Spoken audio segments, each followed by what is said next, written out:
Start. Sir, I would like to make a few observations so that the Honorable Minister will make a note about the way in which these institutions are being run. It is a good thing that these institutions have been started, but at the same time, we are suffering from lack of coordination in regard to our technical education. We have certain institutes like the Polytechnic, etc., under the Scientific Research and Cultural Affairs Ministry, and they are run through the state governments. Then there are the engineering colleges under the universities, and thirdly, sir, trade technical education is imparted by the Central Labor Ministry at the state level. In addition to that, the state have certain arrangements of their own for technical education. I feel that there is no effort at coordination, and that leads is a good deal of confusion. Perhaps if there is effort, there are certain difficulties. I hope the Honorable Minister will tell us about that. I would also like to suggest that even in these four institutions, as for some time, the medium of instruction would be English for emotional integration. An attempt should be made to make a few students from the neighboring region or other regions on a reciprocal basis. Otherwise, these institutes will themselves be developing, as was hinted by the previous speaker, some regional consciousness.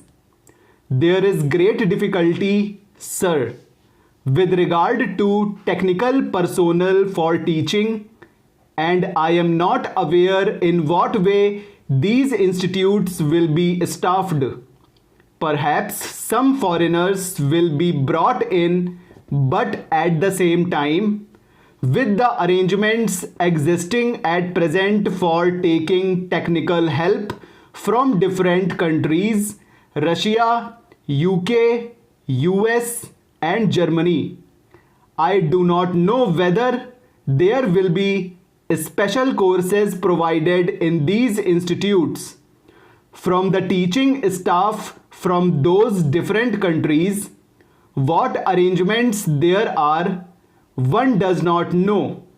In the present arrangement for teaching, I should have liked to mention the fifth arrangement for teaching at present provided through the various industrial concerns like Bhilai, Raurkela, etc. All these big concerns have their big technical schools, and they take their students for postgraduate work as also for research work. What will therefore happen with regard to the standard is a question.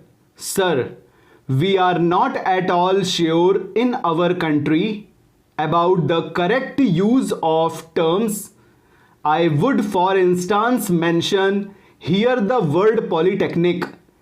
They have one school, and even if there is arrangement for starting another subject, no expert is made, and no sooner they feel they should give guarantee of some sort of technical education without proper inquiries with regard to the possibilities for employment and the various mineral resources, etc., and the basic education that should enable the students to enter the polytechnics, to have the training where it is available.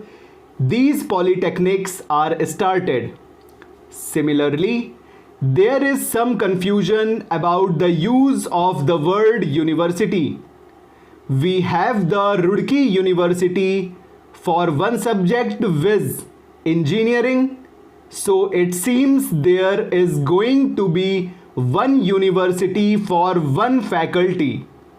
If we have one music university also in Madhya Pradesh, we are going to start, I am told, perhaps a university only for agriculture.